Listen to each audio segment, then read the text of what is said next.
স্বাগত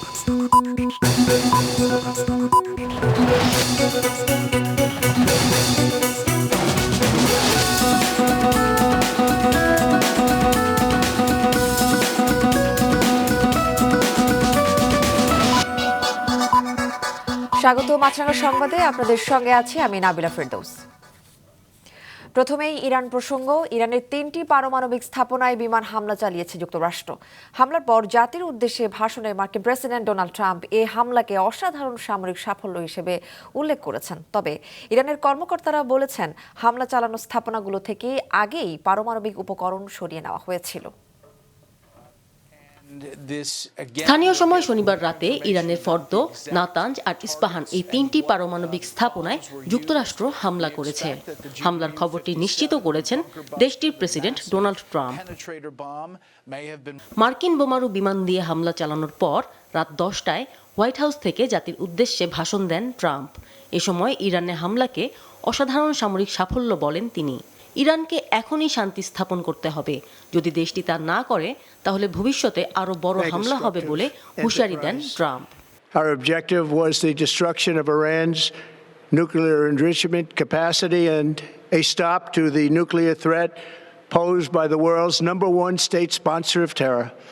Tonight I can report to the world that the strikes were a spectacular military success.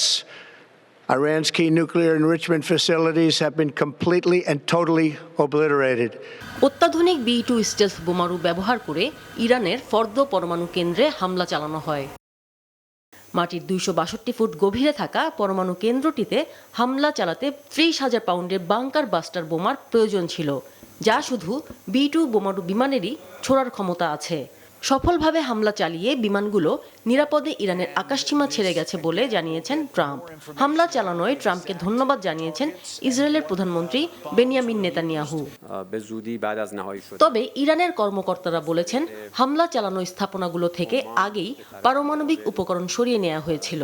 ইরানের সর্বোচ্চ নেতা Ayatollah Ali খামেনির Telegram অ্যাকাউন্টে গত বুধবার টেলিভিশনে দেয়া তার এক বক্তব্য আবারও শেয়ার করা হয়েছে, যেখানে তিনি বলেছেন, যুক্তরাষ্ট্র যদি ইরান ইসরায়েল সংঘাতে জড়ায় তাহলে তা হবে তাদের নিজেদের ক্ষতির জন্য। যুক্তরাষ্ট্রের হামলাকে জঘন্য ও নীতিগর্হিত বলে এর নিন্দা জানিয়েছেন ইরানের পররাষ্ট্রমন্ত্রী আব্বাস আরাকচি। ইরানের সার্বভৌমত্ব রক্ষার অধিকার আছে বলে উল্লেখ করেন তিনি। এদিকে ইরানের পাল্টা হামলার আশঙ্কায় ইসরায়েলে বড় জমায়েত জনগণের চলাফেরায় বিধিনিষেধ আরোপ করা হয়েছে। শিক্ষা প্রতিষ্ঠান, জমায়েত, কর্মক্ষেত্র ও গুরুত্বপূর্ণ ভবনে এসব বিধিনিষেধ থাকবে বলে এক বিবৃতিতে জানিয়েছে ইসরায়েলের প্রতিরক্ষা বাহিনী। আমিনা লুসি, মাছরাঙা, নিউজ ডেস্ক। এবার অন্য প্রসঙ্গ।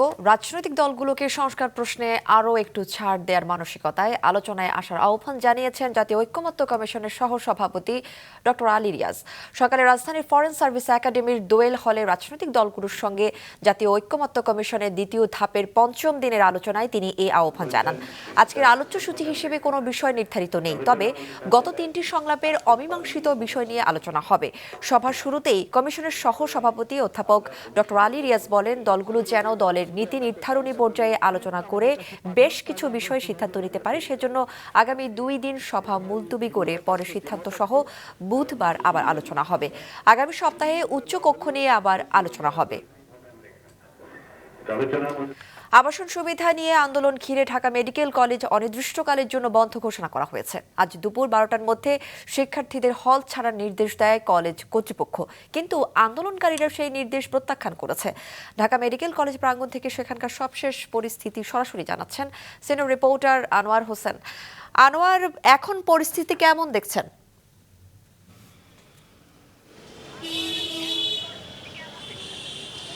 নাবিলা, গতকালই কিন্তু ঢাকা মেডিকেল কলেজের হল আসলে ছেড়ে দেওয়ার নির্দেশ দিয়েছিল কর্তৃপক্ষ এবং শিক্ষা কার্যক্রম বন্ধ ঘোষণা করেছিল অনির্দিষ্টকালের জন্য।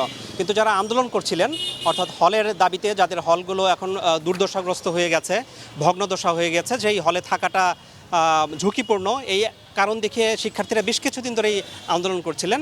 তো সেই প্রেক্ষিতে যেই কর্তৃপক্ষ সিদ্ধান্ত নিয়েছে অনির্দিষ্টকালের জন্য বন্ধ করার জন্য কার্যক্রম, সেটাকে প্রত্যাখ্যান করে শিক্ষার্থীরা গতকালই বলেছে যে তারা তাদের আন্দোলন চালিয়ে যাবে। যদিও আজকে দুপুর 12টার মধ্যে হল ত্যাগের নির্দেশনা দেওয়া হয়েছে, এখনো পর্যন্ত আমরা যেটা দেখেছি, আমি কিছুক্ষণ আগে হলের ভিতরে গিয়েছি, এখনো শিক্ষার্থীরা হলে রয়েছেন, তারা এখনো পর্যন্ত হল ছাড়েননি।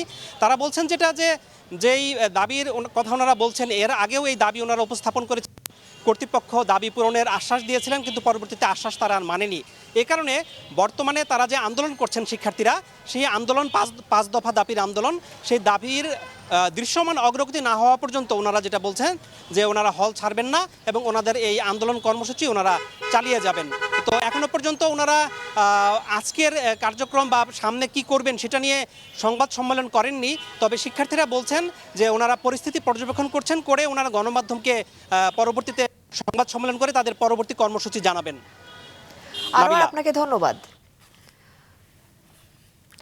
ঢাকা মেডিকেল কলেজ প্রাঙ্গণ থেকে সেখানকার পরিস্থিতি জানালেন সহকর্মী আনোয়ার হোসেন।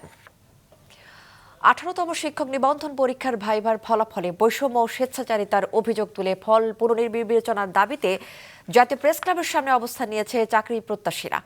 সারা দেশ থেকে 2000-এর বেশি প্রার্থী প্রেস ক্লাবের সামনে অবস্থান করছেন। বিক্ষোভকারীদের অভিযোগ, প্রায় 23,000 ভাইবা বঞ্চিত প্রার্থী বৈষম্য ও জুলুমের শিকার হয়েছে। অনেকেই সবগুলো প্রশ্নের সঠিক উত্তর দেওয়ার পরও ফেল করেছেন বলেও তাদের দাবি। এমন অবস্থায় ফল বাতিল করার দাবি তাদের। বর্তমান সরকারকে বিব্রত করতে তাদের ফেল করানো হয়েছে অভিযোগ করে তারা বলেন, দাবি আদায় না হওয়া পর্যন্ত তাদের অবস্থান কর্মসূচি চলবে।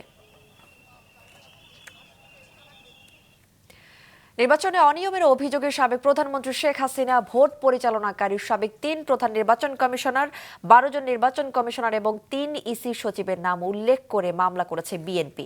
সকালে বিএনপি মহাসচিব মির্জা ফখরুল ইসলাম আলমগীরের করা মামলার আবেদন শেরেবাংলা নগর থানায় জমা দেয় বিএনপি প্রতিনিধি দল। মামলায় 19 জন নামীয় আসামি ছাড়া অজ্ঞাতদের বিরুদ্ধে অভিযোগ করা হয়েছে। এর আগে সকালে আগারগাঁওয়ে নির্বাচন ভবনে বিএনপি সদস্য সালাউদ্দিন খান সিইসির কাছে রকিব, হুদা ও আউয়াল কমিশনের বিরুদ্ধে বিএনপি অভিযোগনামা জমা দেন। এতে ভোট পরিচালনাকারী প্রধান নির্বাচন কমিশনার ও নির্বাচন কমিশনারদের বিরুদ্ধে আইনি ব্যবস্থা নেওয়ার আবেদন জানানো হয়। দেশের বেশ কয়েকটি জেলায় বেড়েই চলছে ডেঙ্গু রোগী শনাক্তের সংখ্যা। কুমিল্লায় ডেঙ্গুতে একজনের মৃত্যু হয়েছে। জেলায় নতুন করে আক্রান্ত হয়েছে 24 জন। বিভিন্ন হাসপাতালে ভর্তি আছে 35 জন। বরগুনায় নতুন করে শনাক্ত হয়েছে 78 জন। জেলার বিভিন্ন হাসপাতালে ভর্তি 221 জন।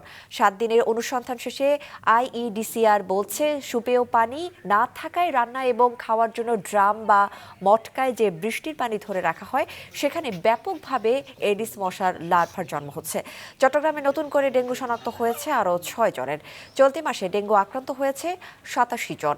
চাঁপাইনবাবগঞ্জে গত 24 ঘন্টায় নতুন করে 21 জন ডেঙ্গুতে আক্রান্ত হয়েছে। বিভিন্ন জেলায় আবারও বাড়ছে করোনা রোগীর সংখ্যা। চট্টগ্রামে নতুন করে আরও 6 জনের করোনা শনাক্ত হয়েছে। এ নিয়ে চলতি মাসে চট্টগ্রামে করোনা শনাক্ত হলো 62 জনের। সিভিল সার্জন কার্যালয় জানায়, করোনা শনাক্ত 62 জনের মধ্যে চট্টগ্রাম মহানগরীর বাসিন্দা 55 জন, বাকি 7 জন চট্টগ্রাম জেলার বাসিন্দা। এছাড়া এ মাসে করোনায় 2 জনের মৃত্যু হয়েছে। এদিকে দেশে আবারও করোনা সংক্রমণে দেখা দিলেও ভোলায় 250 শয্যা বিশিষ্ট জেনারেল হাসপাতালে স্থাপিত আরটিপিসিআর ল্যাব অচল অবস্থায় পড়ে রয়েছে। এর ফলে করোনা ভাইরাসের পরীক্ষা করতে পারছে না বাসিন্দারা। এছাড়া এখনকার মতো ফেসবুকে আপডেট পেতে ভিজিট করুন মাছরাঙা টেলিভিশনের পেজে। ইউটিউব চ্যানেলেও দেখতে পারেন আমাদের সংবাদ, প্রতিবেদন ও অনুষ্ঠান। আমাদের পরবর্তী সংবাদ দুপুর 2টায় দেখার আমন্ত্রণ রইল।